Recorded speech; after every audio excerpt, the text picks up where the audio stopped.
just give it another minute to let everybody. I know there's a lot of people arriving and coming in the lobby there, and our colleagues are letting people in. So we'll just give another minute to let everybody in. But welcome and thank you for logging in.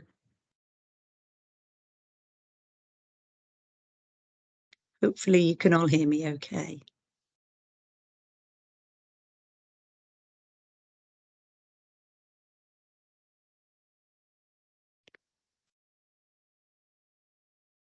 You can see everybody's still just coming in there, so I'll just hang on, but we won't wait too long just till we, because I know everybody's on a tight time frame or having their lunch break and things like that, but it just takes a minute or two, as you can imagine, when lots of people try to come in. So somebody's saying they can't hear. I think if most people can hear, it must be a problem. Oh, your mic is disabled. That shouldn't stop you being able to hear, should it? Govinda, can you offer any advice on that? Yeah, just please check the speaker settings at your end for your laptop for Teams. Everyone should be able to hear Elaine fine. So if you can't hear, it's not an issue at our end. It'll be a speaker issue at your end. Okay, but yes, sorry, Elaine, all mics and cameras are disabled because of the numbers present, but you'll all be able to freely put your comments and questions into the chat box.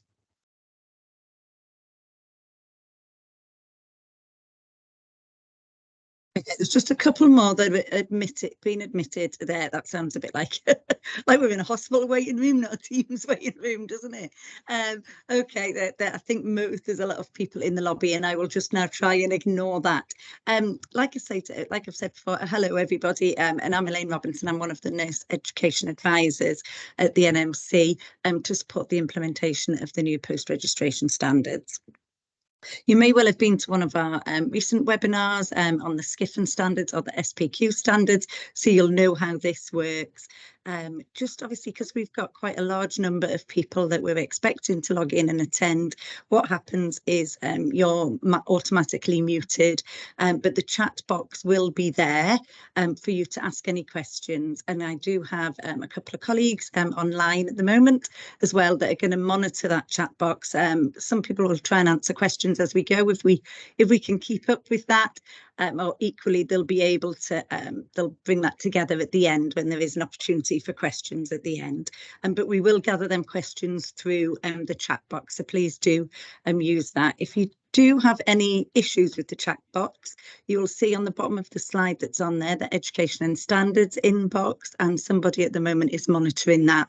I mean, we monitor it every day, but you know, there is somebody live keeping an eye on that, so that if you do have trouble, you can send a question through to that, and that will come direct to us as well. Okay, just to also let you know that we do record the sessions, and so they will go online after this on the NMC web pages, similar to what the last ones did. And I believe you'll probably get that link emailed out to you because we'll have your contact details from attending. So thank you very much, and I will proceed. I'll move on now. I think, just to give you an idea really of what we're going to talk about, obviously an overview of the SSSA standards, very much in relation to post-registration. This is based on a lot of the questions that we've had come in through our education standards inbox and through our implementation sessions that we've been doing over the last 8 months. We'll talk about the role of practice supervisors, practice assessors and academic assessors in relation to post-registration, and about the importance of triangulation from that assessment. And we also have a colleague from practice who's going to give us a very nice good example of that.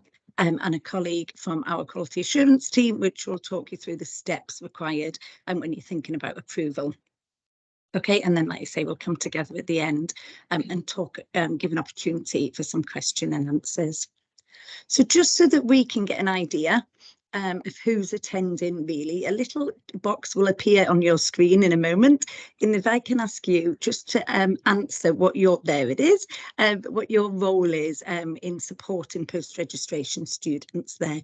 So whether you are practice supervisor, practice assessor, academic assessor, both, you may well be, or somebody else attending today, and then just press the submit button, and then we'll not give it long. We'll just let you all sometimes I can see if I put the chat box on how many people are responding there, so we'll just give it another minute, nearly 30 seconds or something like that, just to get as many responses as we can. Just to get everybody, so it gives us an idea of the type of questions that will come in.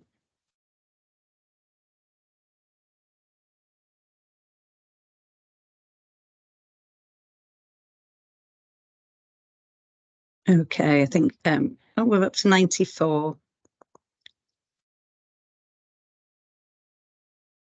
Yeah, that's quite good. If you have put other and you do want to stick it in the chat box, what that is, what your role is, whether that's to do with university or practice, and that just gives us a bit of an idea to know, because I can see there's 38% of you have said others. That would be really good to see what your role is in supporting post-registration students. That's lovely. Then we've closed that now, so that's great. Thank you very much. That gives us a good help. So just before we start as well, there's another poll. Okay, you know we do like our polls here at the NMC. So just really tell us how confident you feel with your role thinking about SSSA and the new post-registration standards. Okay, we don't mind, you can be honest. we don't record who's said what response or anything like that. So if you don't mind just sticking a quick response in there, then that would be lovely as well, please.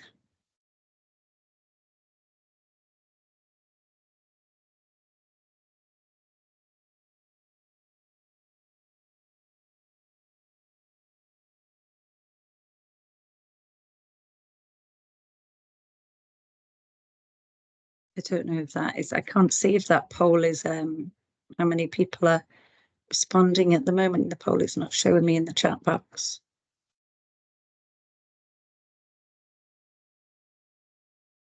Linda, can you see if we've got, if you just put your comment on the screen, tick the box on the screen and press submit, then it all gets recorded together. That would be really helpful. All right, so some people are saying the poll is not on the screen, so I can see it. Can you see it, really? Yeah, so other people can see it. Yeah, that's good. Govinda, where are we up to with that, with responses, please? Yeah, we've had 94 responses, so I think that's a good place to close. Excellent, thank you very much. That's lovely. Thank you. So hopefully we'll come back to that and then see how you feel at the end of the session. Right, I'm going to just turn my chat box off because otherwise it distracts me. So I know that my colleagues are answering it. Okay, so just to give you a bit of an overview, and I know all of you will be well aware of this, but about our SSSA standards. Okay, so our standards for student supervision and assessment, as you'll know, work in conjunction with our other standards for our programmes. So it's about looking at all three sets of standards together. So our standards framework for nursing and midwifery education, which is part 1. Then you will also have these standards, which is our standards for supervision and assessment, which is part 2. And then your individual programme standards, which is part 3. And there you have got them in pre and post registration. Today we're just going to concentrate on them post registration ones. So for anyone today, I imagine it's to do with the new SCPHN standards or the new community SPQ standards that fits into that. But we do expect the 3 lots of standards, so both university and practice would be looking at how them 3 lots of standards work together. I'm just going to go there and see what one I was on to. So just to give you an overview, okay, we've got your standards for supervision and assessment. You'll know have been updated. They were first published in 2018 and they've been updated this year, and they are available on the NMC webpage if you haven't got a copy. Okay, so in relation to post-registration, particularly, we have 6.5 and 6.7. It was 6.6 in the 2018 standards, 6.7 in the 2023 one. that just give you that little bit more guidance about the SCPHN and the SPQ, so the post-registration programmes, okay? And the main thing that's a bit different there in this, and this relates directly to these programmes, was it says in 6.5 that SCPHN students need to be assigned to practice and academic assessors who are registered SCPHNs with appropriate experience for the student's field of practice. So whether that be health visiting school nursing or occupational health nursing, or even the public health nursing route that is available. Okay, and then you have the 6.7, which says students studying post-registration qualifications should have practice and academic assessors in accordance with the relevant programme standards. So that is your part 3 of your programme standards for your post-registration standards, which really just highlights how those post-registration standards come and are embedded into the SSSA. Okay, so I mean that's been in place, and we have been working on these standards in pre and post registration now for a good 5 years. So I know everybody is quite comfortable with the standards, but so please just excuse me, Ray, I'm telling you things you already know. It's just to really try to reiterate that message. So excuse me. Part 3 are post-registration supervision and assessment. So we'll talk first about supervisors, okay? So what our standards tell you is it is the responsibility of the approved education institution, so the university or the education provider, okay, as well as the practice partner. So this is always in conjunction with the practice partner and the education provider. It's not solely the responsibility of one party, okay?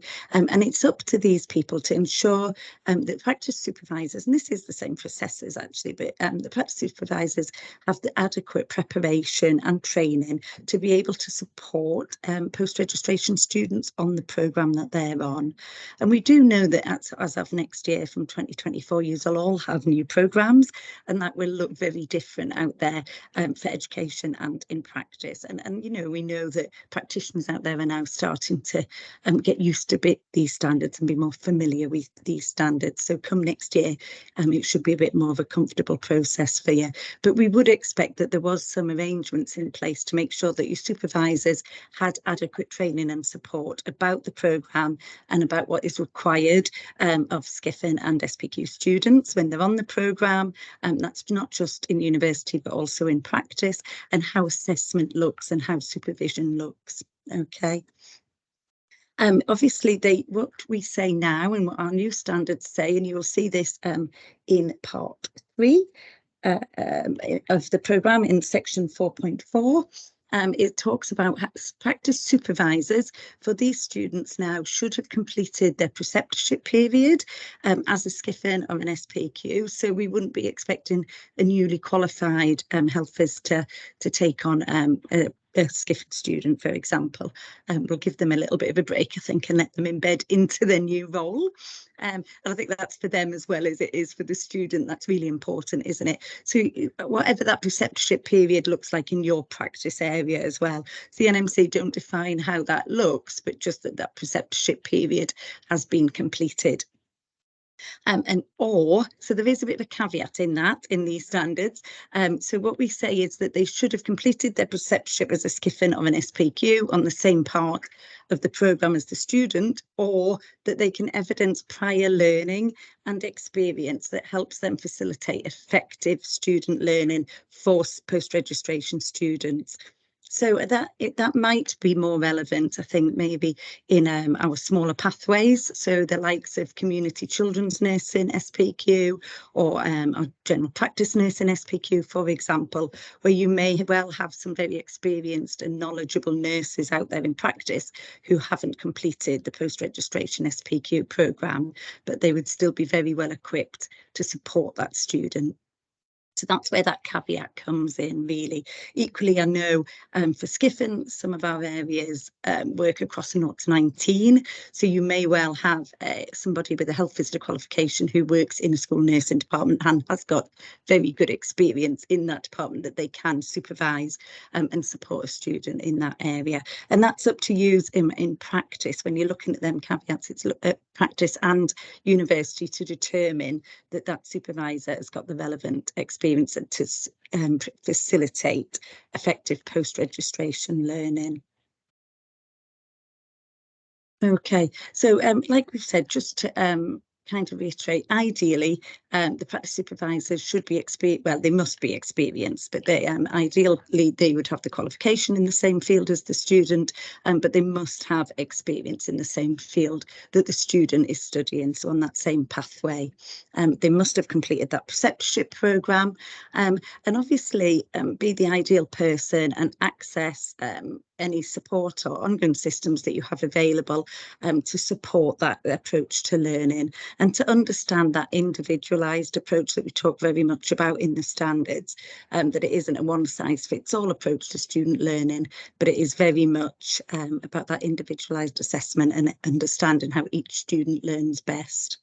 We know it's the role of the practice supervisor to report and to feed back to both the student, but also to the practice and academic assessors. In particularly feedback, I mean, we do talk about it being continual throughout the programme, and it also needs to be in a timely manner prior to any assessments taking place, so that to ensure that the student has got that ongoing ability to make changes and to progress at any point. And obviously any areas of concern that are raised initially should be raised with the student, but also in conjunction with the practice assessor, who would then liaise with the academic assessor as well. We talk about records progress in the student's ongoing record of achievement. So our practice standards just talk about an ongoing record of achievement. We do know across the 4 countries that what we've got is quite a different approach, and that we have practice assessment documents as well, but that is still an ongoing record of achievement. So it's the same document, you just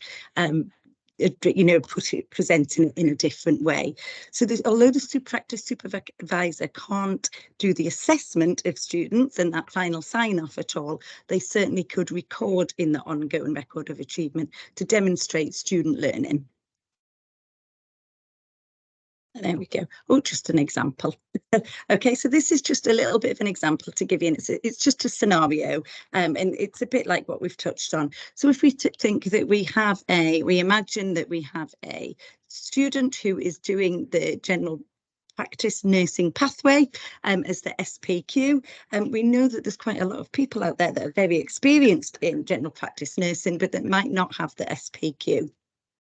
So when we talk about the standards of supervision and assessment, you'll know that we talk about supervisors rather than supervisor in the plural sense. So if we give in this example, we have got a student who I have named Adam, and I'm going to talk about Adam later as well, okay, who is on that GPN pathway. And Adam has got 2 supervisors.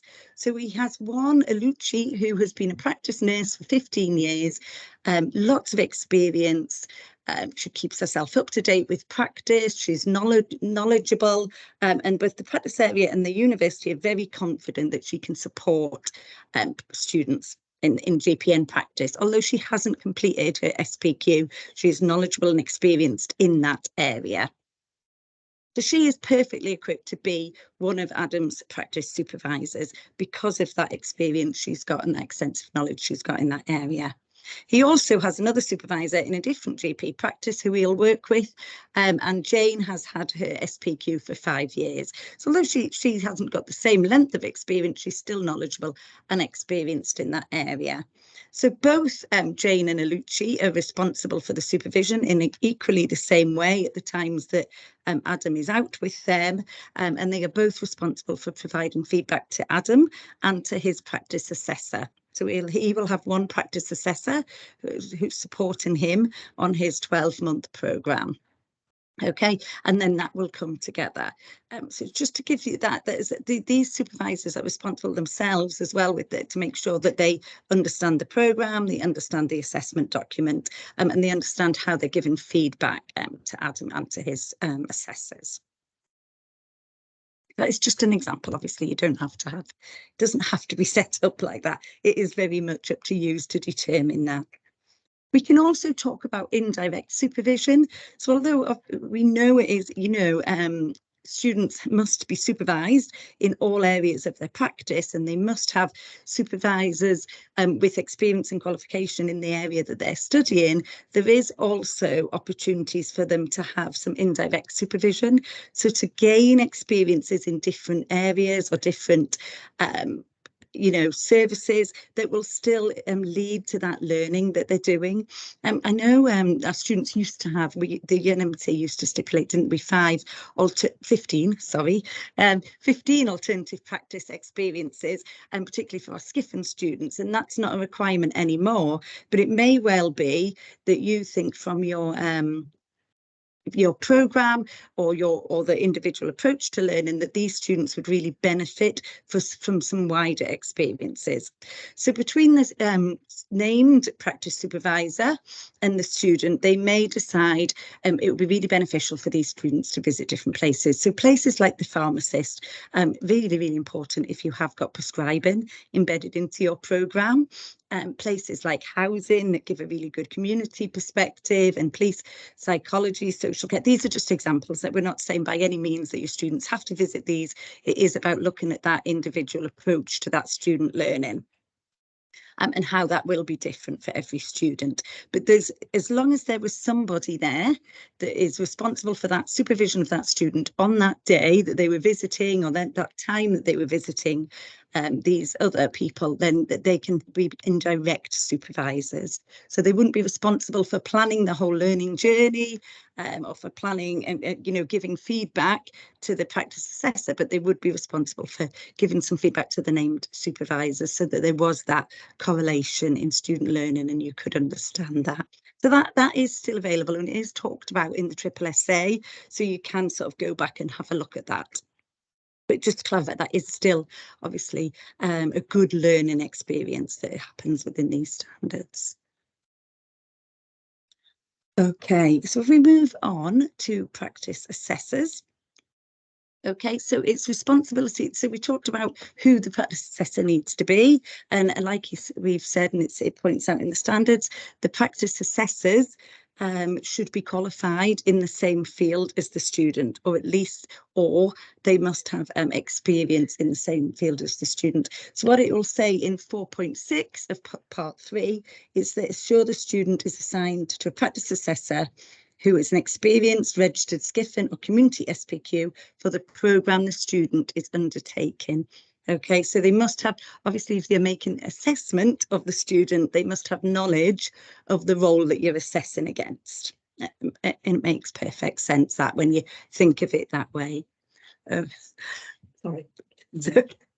Okay, so it's the assessor's responsibility to make sure that they have the feedback from the supervisors, although I would say it was the supervisor's responsibility equally to provide that feedback. Okay, and to make sure that that is regular. Sorry, although I have put in preparation for student review meetings on there, that's up to you, how you set that up. So just to make sure that the students have that continual process to make sure that review and plans for progress or any action plans happen as you go through the programme, really.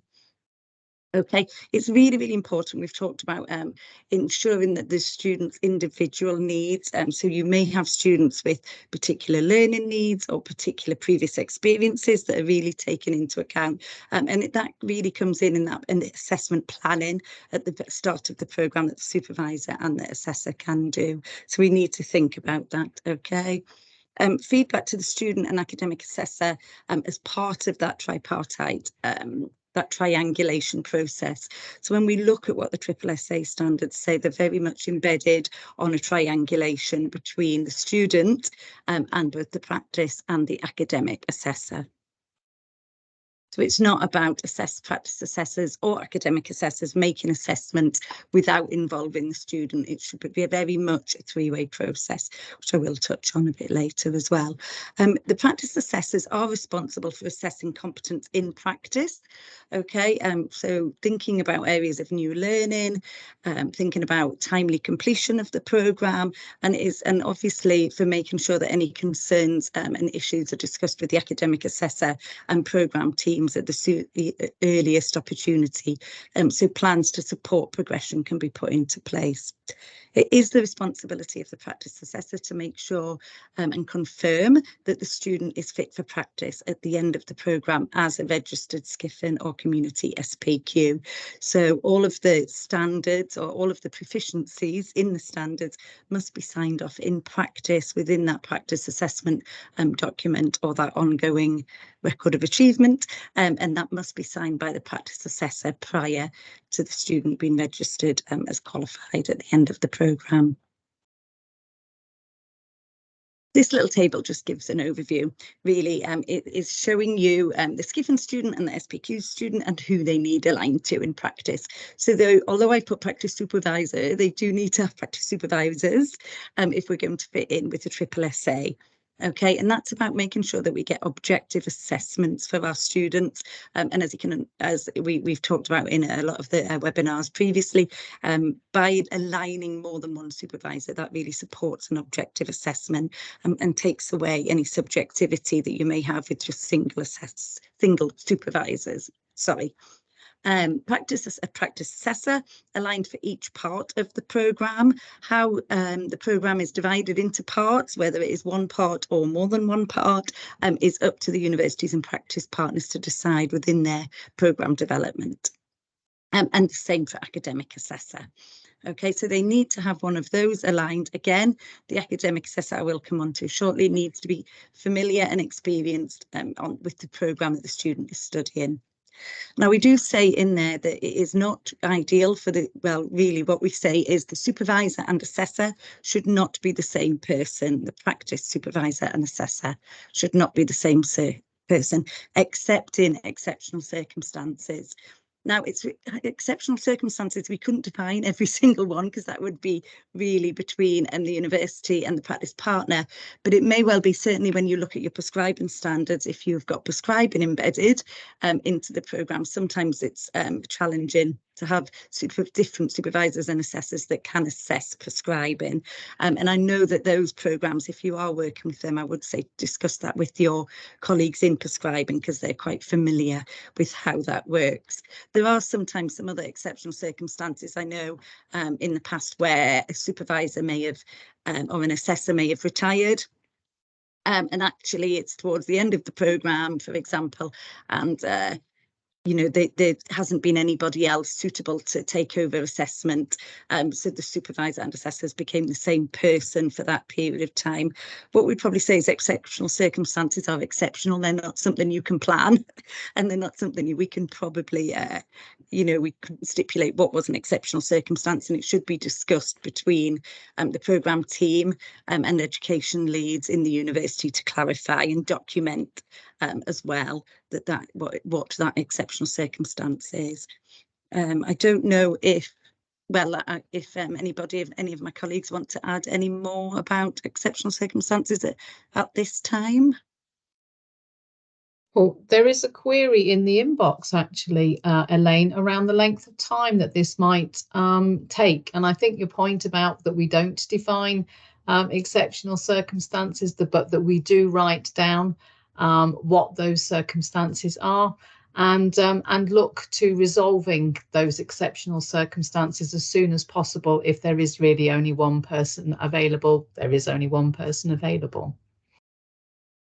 Thank you, Julie. I do see some things are coming up in the chat box, but I'm trying not to look because it totally distracts me. So I'm trusting my colleagues with that, and they'll come back to that shortly. Okay, the academic assessor. Okay, again, the academic assessor will be someone that has been allocated usually through the programme team or through the university, and again will be someone who has got knowledge and experience of that programme that the student is on. Okay, so obviously if they're part of the assessment process, they need to have knowledge and experience of that. programme and of that role, so that they can support the students the most efficiently. Okay, this is part of that triangulation process. Okay, so it's really important that the academic assessor and the practice assessor work together as part of the assessment process with the student. So that three-way approach. So it's not just about looking at some documentation that the student's done, but also letting the students have opportunity to articulate their learning and for that assessment to take place there as well.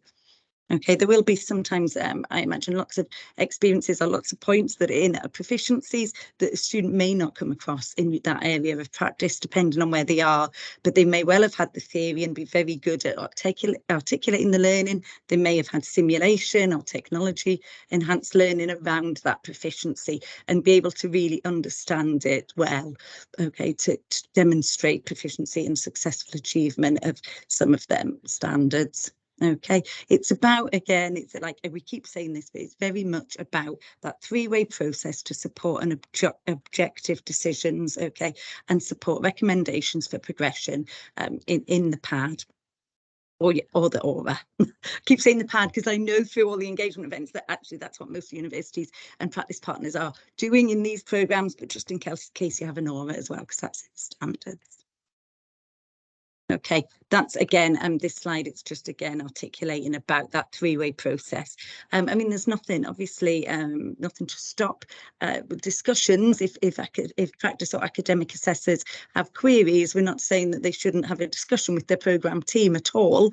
You know, unless the student is present, there's absolutely nothing to stop them discussions, but all assessment processes should really be, well, absolutely must be done in conjunction with the student in a fair way. Okay. So when we think about our supervisors and our practice supervisors and both our assessors, it is really, really important that they have that preparation before they go on to the programme, before they start working with a student who is on the programme. So prior to that, they need to have, there needs to be systems in place by both, and it's the responsibility again of both the education provider and the practice partners. So the responsibility doesn't lie with one or the other. It's about that shared approach to learning, really. But to make sure that there is a process in place, to make sure that the supervisors and assessors have got information and knowledge of the programme, they know what modules and what assessments are in place and how assessments can look on the programme, and that they feel comfortable in supporting effective supervision and assessment, particularly if they're new supervisors or assessors to post-registration, because it does look very different to what it does in pre-registration. And we acknowledge that these are qualified nurses or midwives, quite often with a lot of experience that they can bring forward towards their assessment. Okay, there should also be something in place to make sure that there is ongoing updates and ongoing support throughout the programme, and it is the responsibility of the professionals to access that, if it's, you know, to access what is available, but just to look at what systems you have got available for preparation and support throughout the programme of our supervisors and assessors. Okay, Heather, I think actually it's a really good point to bring in our colleague Heather, who will talk about a really good example that they do in her area. I'm not going to say too much because I'll let Heather talk now. Thank you, Heather. Thank you, Elaine. I hope you can all hear me. So Heather Ransom, I'm a senior health visitor working for Newcastle hospitals, and I'm going to talk to you about how we've redesigned our placement for our student health visitors and school nurses. So a little bit of background. For those of you who don't know, Newcastle is a relatively small city, but actually has large areas of deprivation, and we have a real diverse community in the city. For the purposes of how we work within 4 localities within the city. So we obviously the standards for supervision and assessment came in 2018, and what we found, it had been quite hard to embed these standards within the workforce. We had a workforce who were very much relating back to that SCPT model where one person was the practice teacher and was paid at a higher band. So it was quite difficult to embrace the supervisor and assessment thing as staff were really harking back to that. We'd had some students who'd qualified and then left the service within a year. So in terms of recruitment and retention, it wasn't great for us, it wasn't great for the students. So we'd had some challenges with staff morale and a really quite a fatigued workforce coming out of COVID-19. So what did we do? We worked closely with Elaine and her team at Northumbria, and we devised a programme where the students would rotate through the 4 different localities in Newcastle. That would mean they would experience the diverse nature that each locality brought with it. They are allocated, one practice assessor who stays with them throughout their 18-month course. They have differing supervisors depending on where they work. So they will have a named supervisor for their first placement, second, third, and then into consolidation. But obviously the assessor stays the constant throughout. Our assessors are our most experienced health visitors and school nurses, although this year we're changing that up a little bit, and those staff who've been working as supervisors are now doing that extra training and are really keen to become assessors. We found that we needed to just what Elaine was saying, we really needed to support people in this new role. So we set up monthly Teams meetings with assessors and supervisors to talk through any specific concerns or worries that they had regarding their role around supervising and assessing as well. And obviously myself and my other senior colleague had sort of an open door policy for anybody who had any concerns or worries. What we found was we took some feedback. The students were in placement 3 allowed to express a preference for where they would like to do their consolidation. And we mapped that out against workforce need and that where they would likely need to be employed once they qualified. So they expressed a preference and they all got either their first or second preference when it came to starting their new roles as either a newly qualified health visitor or school nurse. It also meant when it came to the interview process that we did it quite informally. We did a group interview and they fed back the audit that they'd done through practice. They've then picked that audit up and are now leading on those audits as a bit of service improvement for us. So really trying to embed those leadership qualities in there. It's been really well received by not just the apprentices, but also the staff. The staff feel that they're not overwhelmed thinking I'm going to take a student and they're going to be with me for 18 months, so they know it's a shorter period. The students really benefited from working with lots of different experienced practitioners. And also just to say, in terms of supervisors, just to add to what you said, Elaine, sometimes our SCPHN students will work with our nursery nurses in the team just to embed the skills that they bring to the service. So as I say, it's been really well received.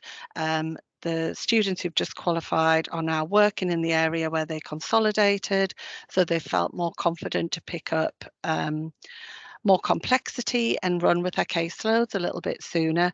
We do have a really tight preceptorship programme as well, with the line manager, the previous assessor is now their preceptor, so they're not forging lots of new relationships. And we feel it's really working well in Newcastle, and we're delighted, and we're going to continue to do it for this year. And yeah, long may it continue. If anybody's got any questions or want to email me, I'm sure, Elaine, you can let them have my email address if they want to know anything else about what we've done in Newcastle. Thank you, Heather. Heather, you might just want to pop your email address in the chat In the box. chat. And, I will yeah, do. that's, Thank you very much. just to save me getting 300 emails. And if Okay. everybody wants to pass on to you. Thank you very much, Heather. That's lovely. You're welcome. I think just to, we do, you know, clarify, we know that I've seen that your other presentation, haven't you, which are a lot longer. Unfortunately, I didn't give Heather very many minutes to be able to do all of that today, but the feedback was brilliant from the students about the shared placement and the diverse learning across the programme. And that's just one example. We're by no means saying that you've got to follow Heather's pathway and her pattern, but it's just giving an example of where you can have different supervisors be part of that, a different approach. I'm thinking of things a bit differently, and I know we keep saying this about the new standards, but they're new and they give a real good creative opportunity for you to be innovative and put something new in place. Lots of ambition there. Okay, and I know that it's very different. Okay, a few of the other things that come out as part of the SSSA, but part of the standards in particular, that is a bit different to what the current older standards, whichever way you want to look at it, are. So we don't talk in the new standards about supernumerary. The terminology we use is protected learning, and we do get a lot of questions about this.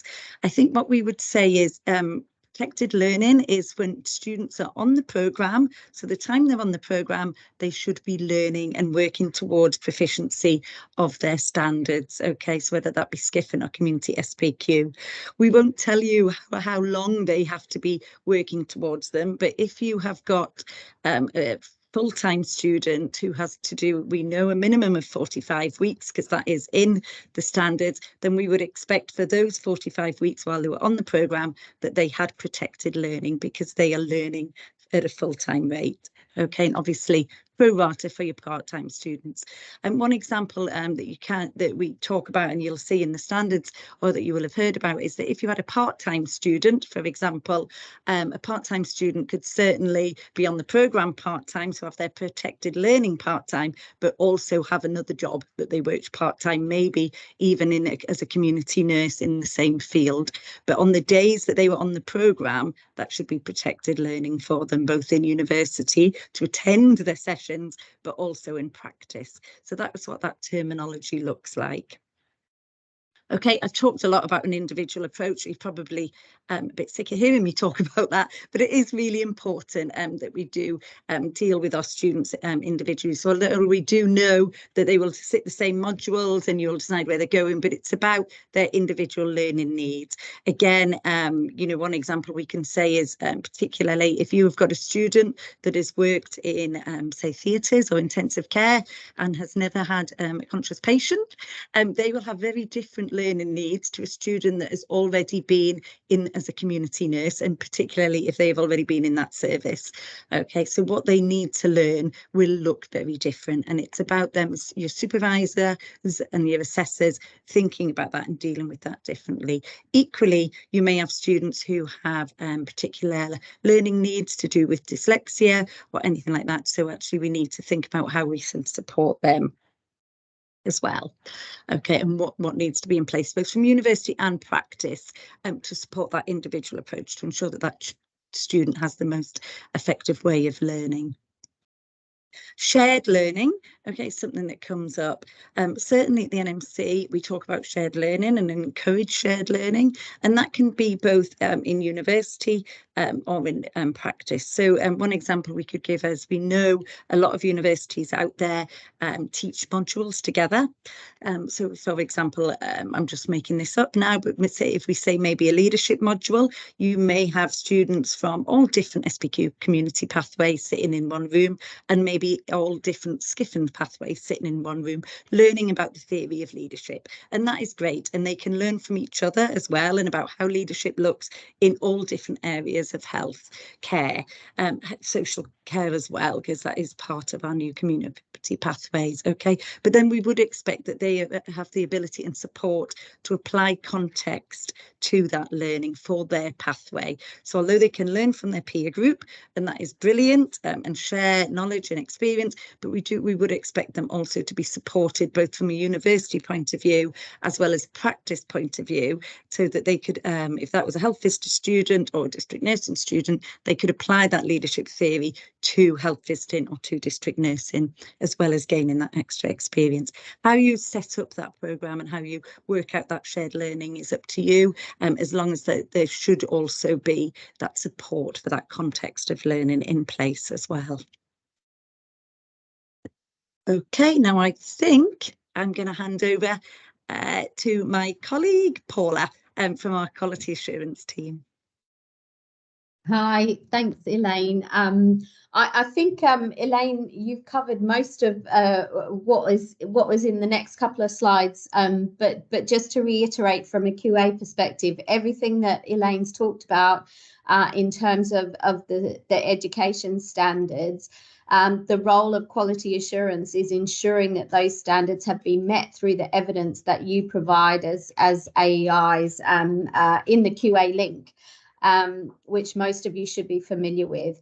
And Elaine also mentioned about the partnership. So what's being approved is the partnership between universities, approved education institutions, and their practice learning or employer partners. Just a reminder as well that with regards to Gateway 2, which is specifically focused on the SSSA, it's not a wholesale update of Gateway 2. Elaine's mentioned the standards that are relevant, particularly 6.5 and 6.7, but it is important. You can imagine when the visitors go in to look at the evidence and the narrative, there is lots of evidence within each of those gateways, and it's important that you signpost or make it clear which sections you've updated. And just to highlight that, there's 65 requirements set out in the SSSA under 3 sections and 10 standards. So all around effective practice learning, supervision of students, and assessment of students and their confirmation of proficiency and how they're progressing through their programs and meeting their learning outcomes. So it is really, again, just to say that what we expect to see updated is around requirement 6.5 for SCPHN and requirement 6.7 for SPQ. Next slide, please. So just in terms of highlighting what we'd expect education institutions to do as part of the QA process is to provide the evidence and the narrative against the relevant SSSA standards. So again, reiterating specifically those ones that require an update relevant to SCPHN and SPQ programs, and that includes narrative within that documentary evidence, so that our QA visitors can review that and provides the level of scrutiny required. And I suppose also to say, it's really important to remember, and again, Elaine's talked about this, how the standards link to each other. So, you know, your program standards, how they relate back to the SSSA and the standards for nursing midwifery education as well. And I've already said that the expectation is that you'll clearly signpost the QA visitors to the new uploaded narrative and documentation, which supports the achievement of the standards and requirements. I think that's probably all from me, Elaine. Thank you. That's lovely. Thanks very much, Paula. Sorry, can everybody see the slides now? Then I can just, yeah, that's okay. That's okay, that's good. I've just seen there was a question that they're saying a bit about the slides. I think that's it. I think we've covered what we need to cover, and I will come to questions. But before I do, I just wanted you to give an opportunity to give some feedback. It's really important for us, and like you say, it's anonymous, so we don't know who's saying what, just to see that we're covering what you want us to cover. So just if you don't mind, I think Govinda will now put it on the screen now. So if you could just, not NMC colleagues, you don't need to comment, you can just tell me in person, but if everybody else could just give a little bit of feedback then submit it, that would be really helpful, just so as we're developing more sessions as we go through into the autumn in particular, then it'll be good for us to know if we're aiming at the right level. And I'll let Govinda tell us when she's got enough, we've got an average of respondents, so we can close that.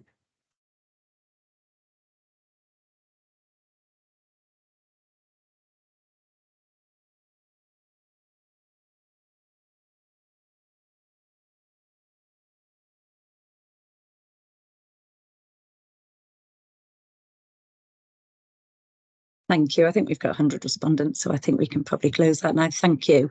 And the next slide, I'm also going to ask you, I think, a question. Yes.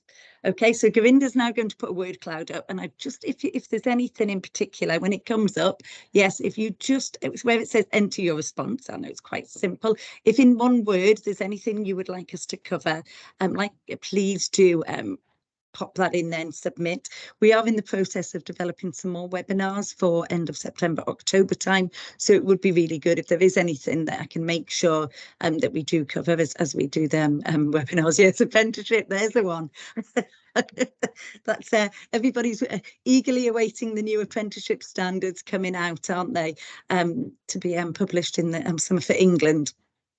So I know that is quite a topic of interest. If other people say anything, I'm sure you're aware, you can just click on it if you agree it's the same thing, and then it shows more bold, so we know that apprenticeship is really interesting. I think we maybe need to get someone from the Institute of Apprenticeships to talk about that, because as you'll know, the NMC, we're not regulating the apprenticeship. That is a different organisation that do that.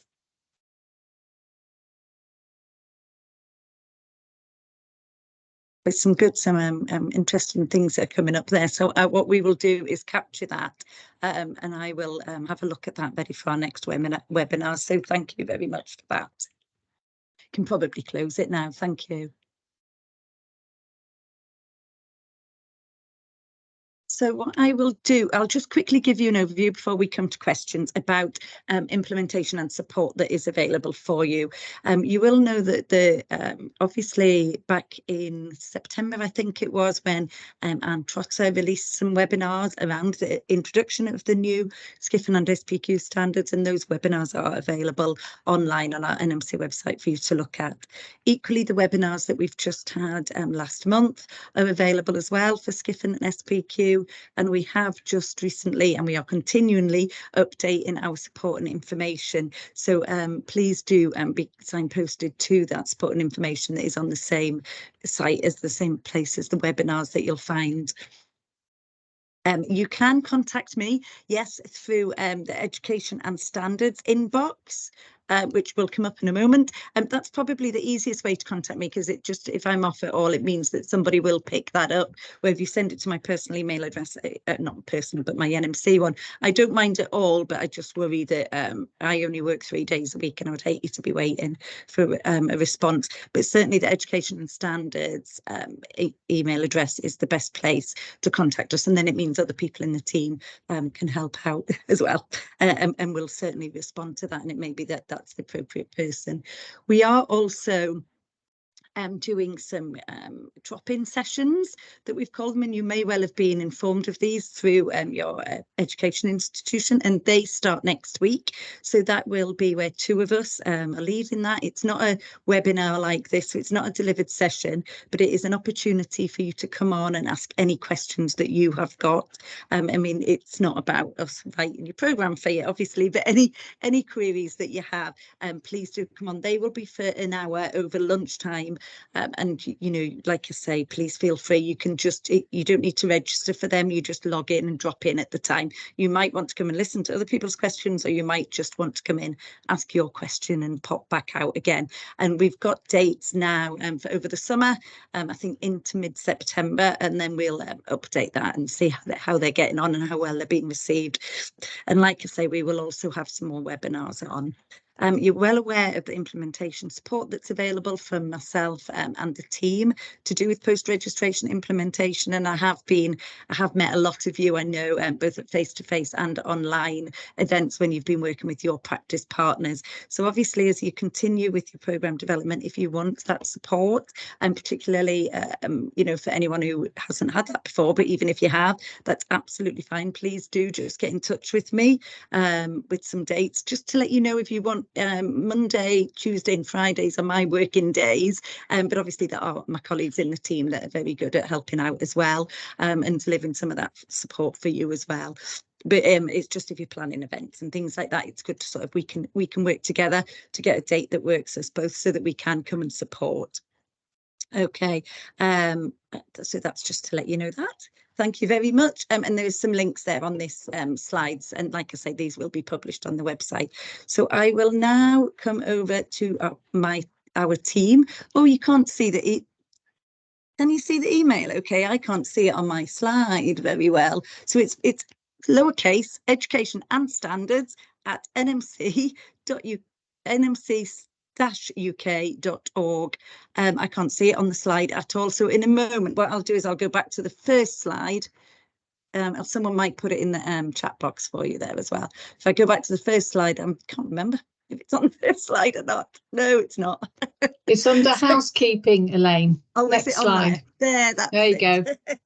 Thank you. Actually, I'll leave that up for a minute, and then I'm going to come to Julie. I think you've been working hard on the chat box, both Julies, probably, actually. And so actually, Julie yes, Dixon. And thank you to the other Julie as well, because between us, we have been speedily away some excellent and some interesting questions in the chat box.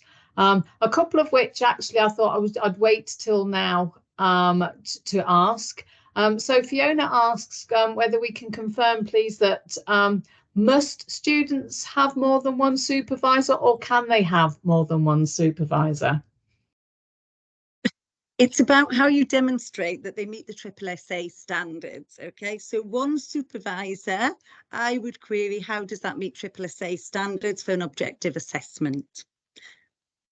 Yeah, and I would want to add to that, it's really helpful that if there's a number of people working with a student, that they can all feed in to the academic assessor to give a more rounded picture. And I do recognise it's moving away from the one practice teacher that was as well. Now, there has been some, I noticed, and actually the other Julie, shouldn't call her that, picked up on the indirect supervision in the word cloud, which was great. And she reinforced that we will be having some principles being published very soon around indirect supervision. So that would be really helpful. So yeah. Oh, and Anne has also commented around that in terms of adding to the inbox. I'm not sure if we haven't actually covered most of the questions. Now, I'm saying that out loud, hoping that is the case, but I do want to just kind of go back and maybe check with Julie and also Anne, who has got her eyes on the chat box here, because it's kind of almost felt a little bit interactive for me, I have to say, while you've been talking, because it's generated some interesting questions that seem to have come up as you were going along. So I think, well, I'm hoping it was helpful for people that we were able to reply. Either myself or Julie was able to apply, and then Anne also added some bits there. So yeah, also yeah, so poor Julie can't answer. Oh, but you're there as well. Hi Julie, it's lovely to see you today. I don't mind being the other Julie. I think we could make a double act. I think we could too. I'm with you, Julie. I think the questions in the chat have been really helpful, and I hope that we've been able to respond to them. And thank you to Anne for your support with that as well, and Simon for adding some details. Nice one. Thanks, Julie. Yeah, and thank you for reinforcing that was your experience too, because actually what I would hate, and we have got some time, so if anybody feels that they haven't had their answer questioned, haven't had their question answered, oh dear, could they please sort of say something now in the chat box, because that I would hate to have missed anybody out, because okay, Fiona. In fact, I've been talking to Fiona recently. So non-medical prescribing was not mentioned. Could you perhaps say a little bit something about that, please, Elaine? Oh, there's a big thing to talk about. Yeah, to do with practice supervision and assessment. Okay, so non-medical prescribing, so your V300 that could be embedded into these programs, we would still expect, if you could, for you to work along SSSA. So still, ideally, it would be really good to have more than one supervisor and an assessment for an objective assessment. We do understand that that is really difficult in some prescribing areas, and so that is where quite often prescribing use them exceptional circumstances, because actually there might only be one person with a V300 qualification or that is able to assess the student in that area, particularly the smaller fields. We know that that is a problem in having that. So that is a good example of where you can use them exceptional circumstances in prescribing. And I think that's been quite well embedded throughout the country, well, across all the countries now in the UK. I think that's probably one thing. And no, somebody has just come on, and I think, I did reply to your email. We haven't caught up yet.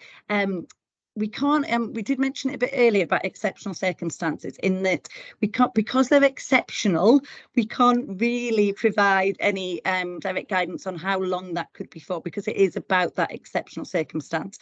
Rightly, like Julie mentioned earlier, it should be for the briefest time possible if you are using exceptional circumstances.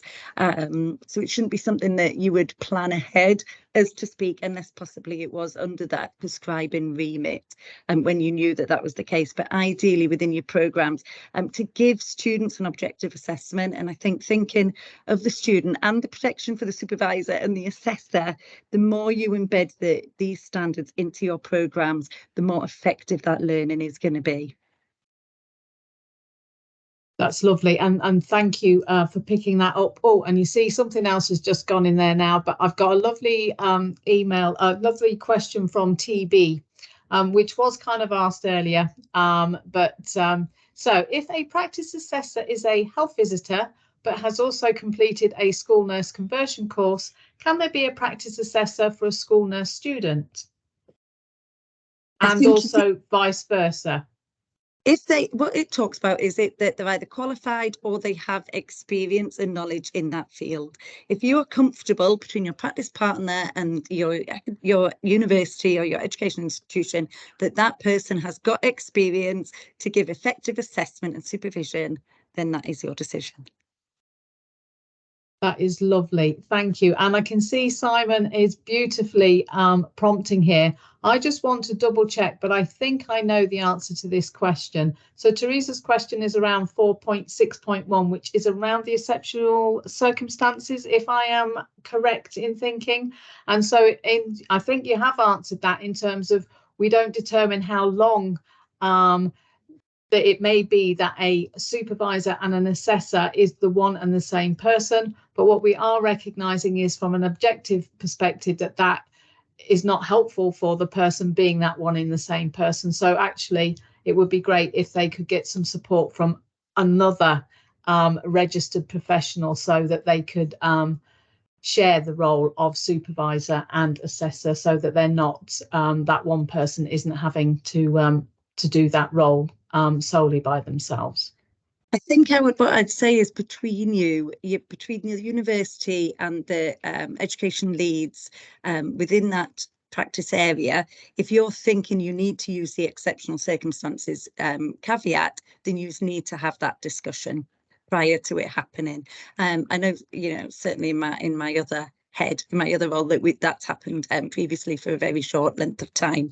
But again, it's something, because it's exceptional, it's not something you should be planning unless it's under that prescribing that V300 remit, which I know that's been well embedded. So talk to your prescribing colleagues out there if you've got any queries about that and how that's worked in practice. But remember, if you have got a student, if you have got V300 prescribing, and I know a lot of, in fact, you know, a lot of areas across the 4 countries are very keen on that in our SPQ programmes. If you have got that, you can have a different practice assessor for the proficiencies to what you have for prescribing. And so that is the one situation where you may have 2 practice assessors. I know it's different because you do sometimes have a practice assessor who is V300 qualified, and that's excellent, and I'm sure very lovely and supportive and works very smoothly for the student. But we do appreciate that that isn't the case in the majority of areas. So it may be that you have a different person who may be supervisor and assessor for prescribing only, but then you do have different supervisors and assessors for the student. And exactly what Julie said, it's about moving away. We must move away from the old CPT role to give students that objective assessment. This supports you as practice assessors and supervisors as well.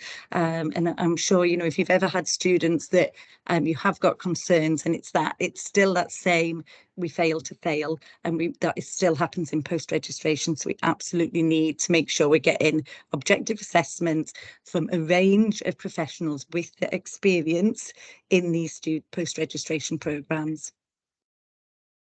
Yeah, and thank you for that. And again, Julie has just politely reminded us that any registered health or social care professional can be a practice supervisor.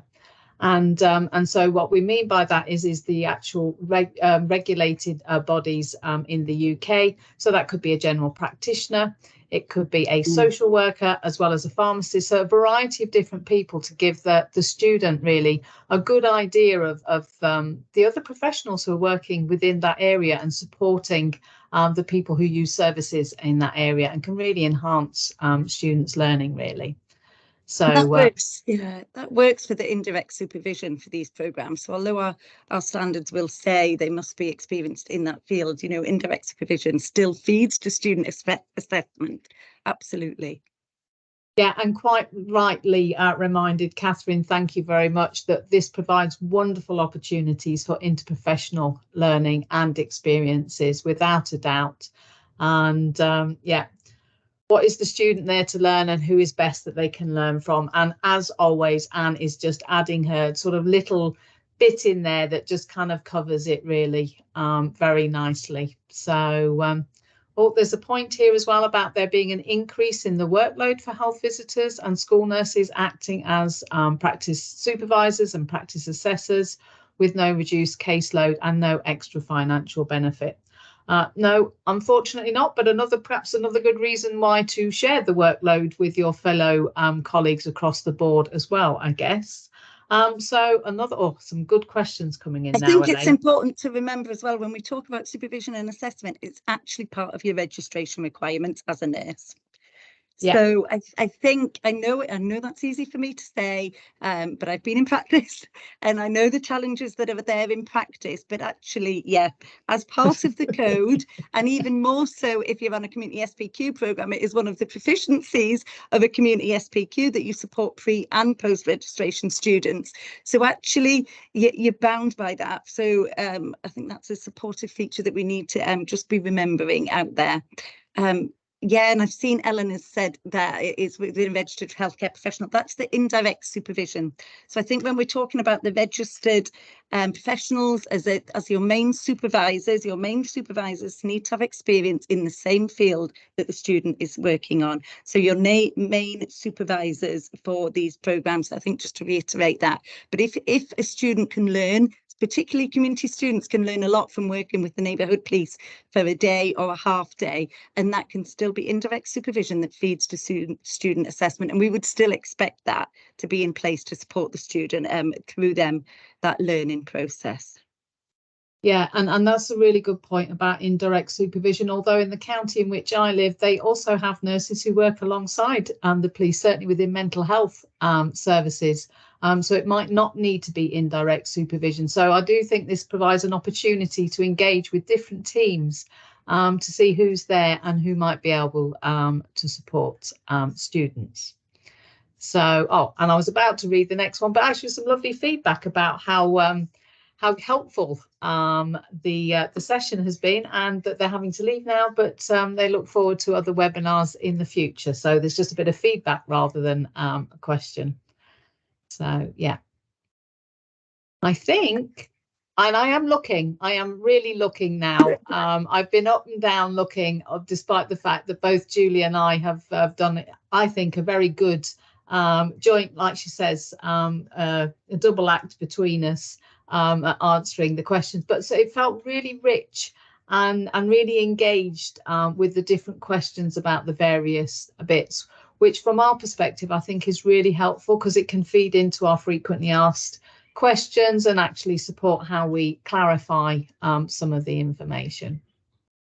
So, oh, you're getting lots of positive feedback now, Elaine. I think lots of thank yous, which means people's lunch breaks are probably over and they need to go back to work. Yes. So thank you, everybody, for your time, and hopefully that has been helpful. Like you say, please don't hesitate to get in touch and to contact us through our Education and Standards NMC email. And if you want to direct anything to me, you can just put to Elaine and they will just send it on to me. So don't worry about that, or you can direct it to the whole team because they're all very experienced and have a lot more knowledge than me, I'm sure.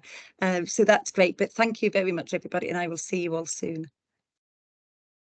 Thanks, Elaine. Bye, everybody.